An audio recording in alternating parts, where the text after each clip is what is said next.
Hanging का मतलब होता है लटकना। हैंगिंग का मतलब क्या होता है बच्चों? लटकना। जैसे अभी आप देख सकते हैं कि ये पंखा है और पंखा को क्या किया गया है? लटकाया गया है। कहाँ लटकाया गया भैया? छत का हुक्का से लटकाया गया है। ये जो हुक्का आप देख रहे हैं ना, तो हुक्का से जो है उस पंखा को क्या किया गया है? लटकाया गया है। एक बात बताइए, अगर हम इस पंखा का वेट को बढ़ा दें, लॉजिक समझिएगा, यदि इस पंखा का हम क्या करें बाबू? वेट बढ़ा दें। वेट का मतलब समझ रहे हैं? मास बढ़ा दें, मास, वजन बढ़ा दें।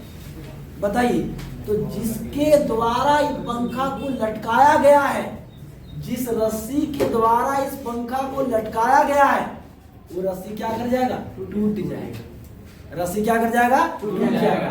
तो पंखा ऊपर जाएगा कि नीचे? नीचे। कहाँ जाएगा? नीचे। मतलब इस पंखा का वेट बढ़ गया और टेंशन फोर्स क्या हो गया? कम हो गया।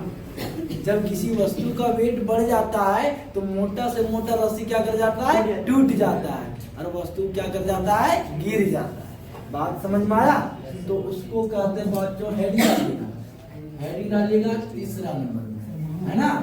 लिखिए मोशन ऑफ हैंगिंग बॉडीज। अलग अलग प्रकार का इसमें हम आपको डेरिवेशन कराएंगे डायग्राम के साथ, जो मजा आने वाला है। एक बार कॉन्सेप्ट को समझ गए ना, फिर मेरा तो दोबारा इसमें आवश्यकता पड़ेगा ही नहीं, आप खुद से सॉल्यूशन करिएगा। चलिए डायग्राम नंबर 1 की बात अगर करें बच्चों, तो एक रिजिड सपोर्ट ले लेते हैं।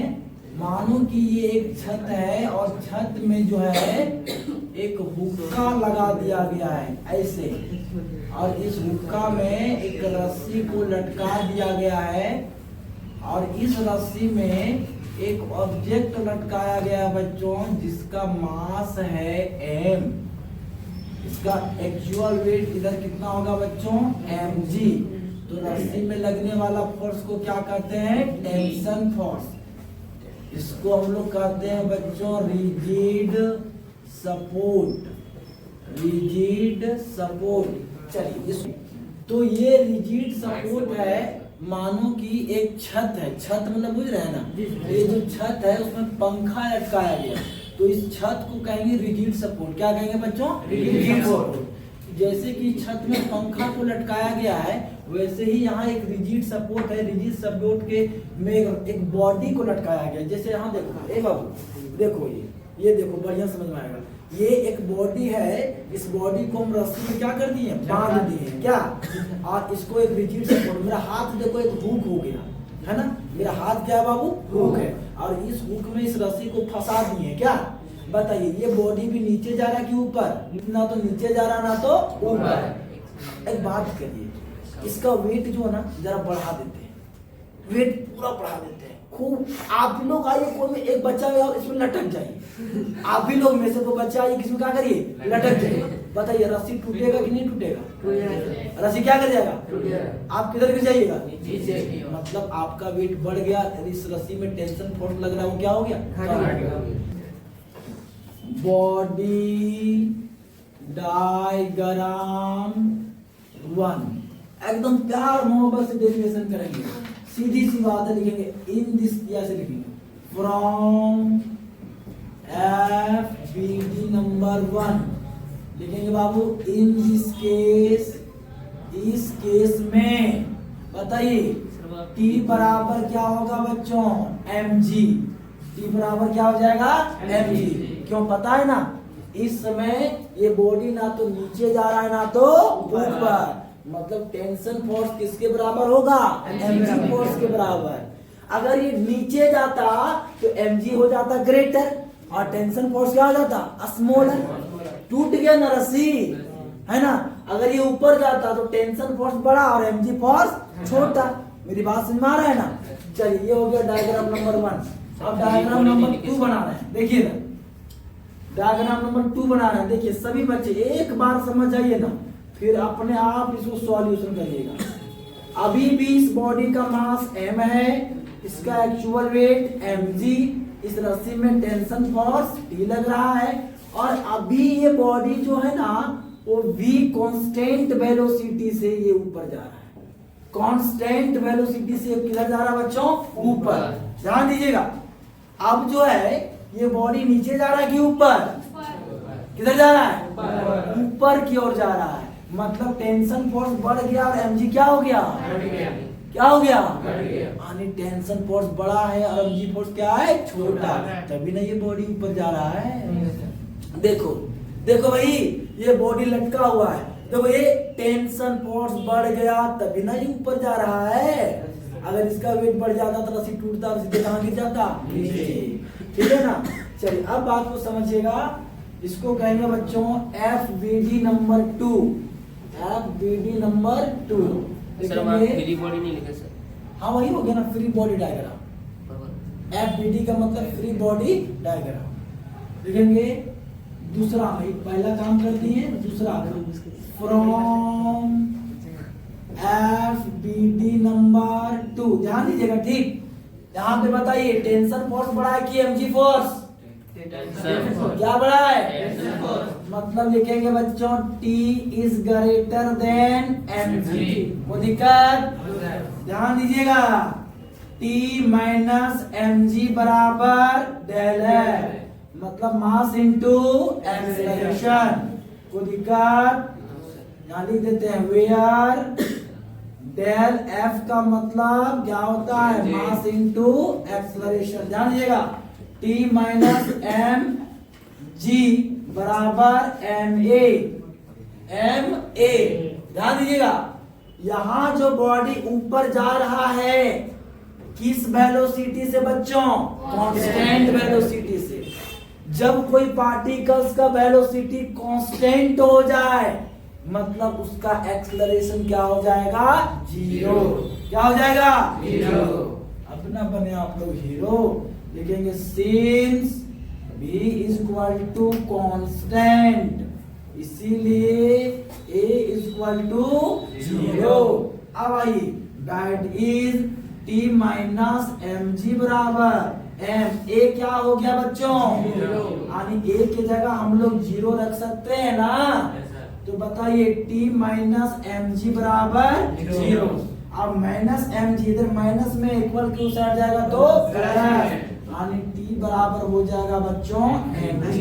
इसका मतलब ये हुआ कि यदि कोई पार्टिकल्स अपवर्ड जा रहा है या डाउनवर्ड जा रहा है लेकिन उसका वेलोसिटी क्या है? कांस्टेंट। उसका वेलोसिटी क्या है? तब भी T बराबर क्या होगा? तब भी T बराबर क्या होगा? कांस्टेंट का मतलब समझ रहे हैं ना। यदि वो पार्टिकल्स मूव कर रहा है अपवर्ड या डाउनवर्ड 2 मीटर पर सेकंड के वेलोसिटी से, तो भी उसका वेलोसिटी वही रहेगा, वेलोसिटी कहीं चेंज नहीं करेगा। मतलब अगर वो पार्टिकल्स मूव कर रहा है 2 मीटर पर सेकंड के वेलोसिटी से, तो वो 2 मीटर पर सेकंड के वेलोसिटी से ही मूव करता जाएगा, ना वो 3 होगा ना तो वो 4 होगा। अगर चेंज किया तो वो कांस्टेंट थोड़ी ना रहा, वो वेरिएबल ना किया भाई, है ना। बस में आ रहा है ना। तब तुम्हारा T किसके बराबर होगा? mg के बराबर होगा। चलिए लिखिए यहां तक। थर्ड नंबर में है प्यारा सा बॉडी को लटका दो। इसका पहले वाला में मैंने बताया था कि बॉडी जो है वो कांस्टेंट वेलोसिटी से ऊपर जा रहा था। अभी जो है ये वाला जो बॉडी है ना, ये कांस्टेंट वेलोसिटी से किधर आएगा पता है? नीचे की ओर आएगा। तो आप लोग बताइए कि ये जो बॉडी है वो रस्सी में लटका हुआ है, अभी किधर मूव कर रहा है? नीचे की ऊपर? किधर मूव कर रहा है? नीचे। मतलब mg वेट बढ़ा है कि टेंशन फोर्स? कौन सा बढ़ा है? मतलब अभी जो है बॉडी का वेट बढ़ गया है और टेंशन फोर्स क्या हो गया है? कम हो गया है। इस कारण से अभी ये बॉडी किधर जा रहा है बाबू? नीचे। जैसे देखो ये बाबू, देखो ये जो वेट है ना वो ज्यादा हो गया और टेंशन फोर्स क्या हो गया? कम। ये देखो ये बाबू ये कैसे स्लाइड कर रहा है? नीचे जा रहा है। बात समझ रहा है कि नहीं? लेकिन इसका वेलोसिटी है वो क्या है? कांस्टेंट। वेलोसिटी क्या है बच्चों? कांस्टेंट। तो इसी प्रकार से एकदम प्यार से बनाइए, जैसे भी मैंने समझाया था। ये हो जाएगा FBD नंबर 3। लिखेंगे फ्रॉम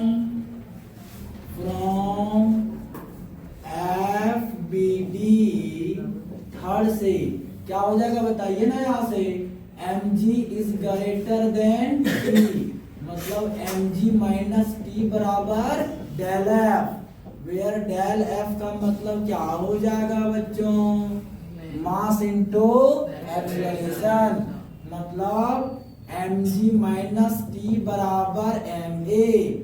अब एक काम करते हैं, देखो ये जो बॉडी है वो नीचे की आ रहा है, नीचे की ओर आ रहा है, किस वेलोसिटी से, किस वेलोसिटी से, जब कोई पार्टिकल कांस्टेंट वेलोसिटी से मूव कर रहा होता है तो उसका एक्सेलरेशन क्या हो जाता है, जीरो। तो यहाँ लिखेंगे सिंस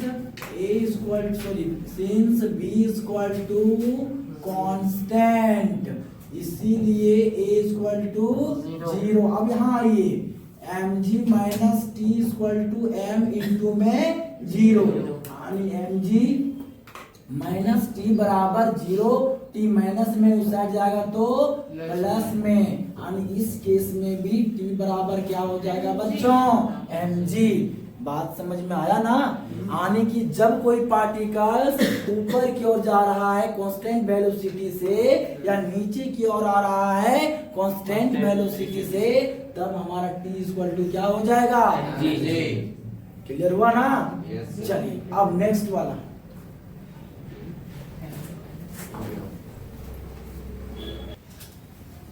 चलिए नेक्स्ट बच्चों फोर्थ नंबर में क्या है इसको समझना है। फोर्थ नंबर में पार्टिकल्स जो है वो मूव कर रहा है अपवर्ड, ऊपर की ओर जा रहा है, मूव तो कर रहा है भाई, लेकिन ए एक्सेलरेशन से मूव कर रहा है। कितने एक्सेलरेशन से मूव कर रहा है, ए एक्सेलरेशन, मतलब यहाँ पे वेलोसिटी कांस्टेंट अब नहीं है। अब ये पार्टिकल्स मूव तो कर रहा है ऊपर की ओर, कितना एक्सेलरेशन से, ए एक्सेलरेशन से, तो अब यहाँ पे एक्सेलरेशन हमारा जीरो नहीं होगा, एक्सेलरेशन अब जीरो होगा क्या, नहीं होगा। तो आइए स्वागत करिए इसका, लिखेंगे from F B D fourth. बच्चों बताइए ये पार्टिकल अभी ऊपर जा रहा है कि नीचे, तो टेंशन फोर्स बढ़ा है कि एमजी वेट, कौन बढ़ा रहे, टेंशन फोर्स। तो लिखेंगे बच्चों T is greater than mg, मतलब कि T minus mg equal to क्या होगा, del F, where del F का मतलब mass into acceleration, T minus mg बराबर ma।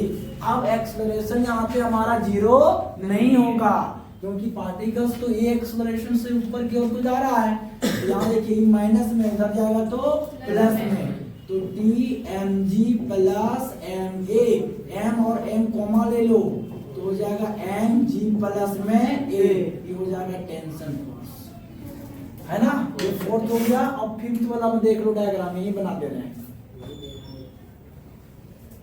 वेट इसका एम हो जाएगा मास, और ये हो जाएगा भैया एम जी, और ये हो जाएगा tension force.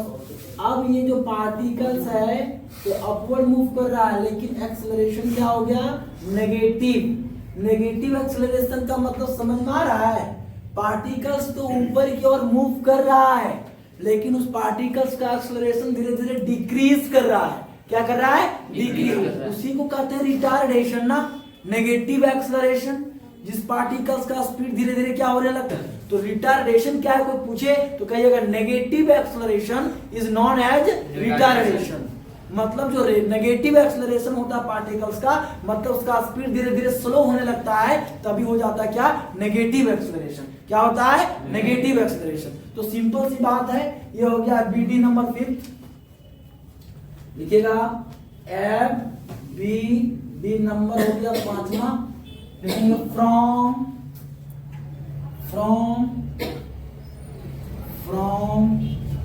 F B D number.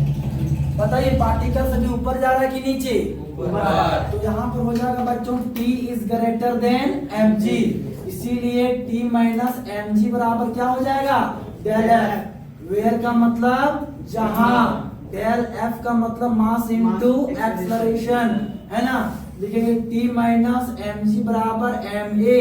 लेकिन बाबू लोग सिंस एक्सेलरेशन जो है यहाँ पे ना वो कैसा एक्सेलरेशन है, नेगेटिव, इसलिए यहाँ पे हो जाएगा टी माइनस एम जी बराबर एम इंटू में क्या हो जाएगा बोलिए माइनस ए, मतलब टी माइनस एम जी बराबर माइनस एम ए है ना। अब देखिए माइनस में उधर जाएगा तो प्लस में, मतलब टी बराबर एम जी माइनस में क्या हो जाएगा एम ए, यहाँ एम और एम कॉमा ले लीजिए तो फाइनल आंसर टी बराबर एम जी माइनस में ए। ये हो गया टेंशन। समझ में आया क्या? 6 नंबर में हम इसी डायग्राम में चेंज कर देते हैं। अभी इस बॉडी जो है वो ऊपर की ओर जा रहा था ए एक्सेलरेशन से है ना, अब ये बॉडी जो है वो नीचे की ओर आएगा, नीचे की ओर आएगा, लेकिन किस एक्सेलरेशन से आएगा भैया, ए एक्सेलरेशन से। अब ये बॉडी डायग्राम कितना हो जाएगा, 6 नंबर हो जाएगा, ठीक ना। अभी इसको नहीं बनाइएगा, अभी खाली ऊपर वाला बनाइएगा, ई वाला डायग्राम, ठीक ना। और सभी बच्चे यहाँ पर समझिए, इसके बाद लिखिएगा, बोलिए ये जो बॉडी है वो अभी नीचे की ओर आ रहा है कि ऊपर, नीचे, तो mg वेट बड़ा है कि टेंशन फोर्स, mg, मतलब mg is greater than t, mg बड़ा है, t क्या हो गया, छोटा। तो लिखेंगे from F B D number कितना रे, 6, लिखेंगे mg is greater than t, इसीलिए mg minus T equal to del F, where का मतलब जहां डेल एफ बराबर मास इनटू एक्सेलरेशन, यानी mg माइनस टी बराबर एम ए। मेरे प्यारे बच्चों यहाँ ध्यान देना है, ये टेंशन फोर्स वो किसमें है, नेगेटिव में, तो इक्वल के एलएचएस की ओर जाएगा, आरएचएस की ओर जाएगा, क्या होगा नेगेटिव से पॉजिटिव, और इसको इधर लाएंगे तो नेगेटिव, यानी mg माइनस एम ए बराबर टी, मतलब टी बराबर एम एम कॉमा लेंगे, एम कॉमा बचा g माइनस ए, निकल गया बाबू टेंशन फोर्स। जरा सब्र करिएगा और एक जरा सा जो है देख लीजिए ना, अभी ये वाला जो बॉडी है ना वो नेगेटिव एक्सेलरेशन से ऊपर जा रहा था, अब हम कर देते हैं नेगेटिव एक्सेलरेशन से किधर आ रहा है, नीचे, और ये डायग्राम हो जाएगा 7 है ना।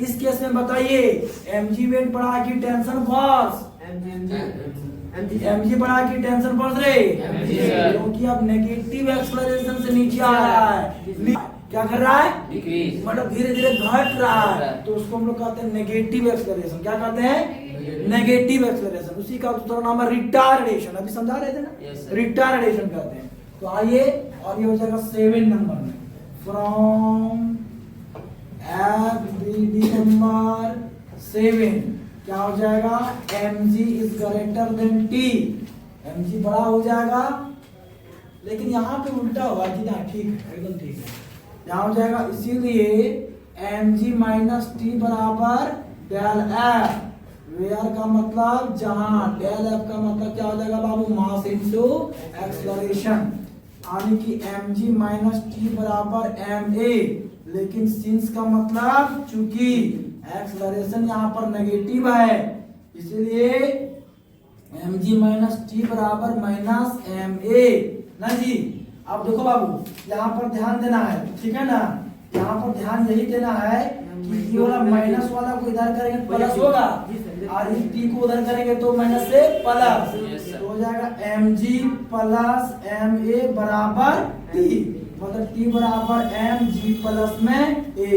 बाबू एकदम स्पष्ट इसी तरीके से आपको बनाना है।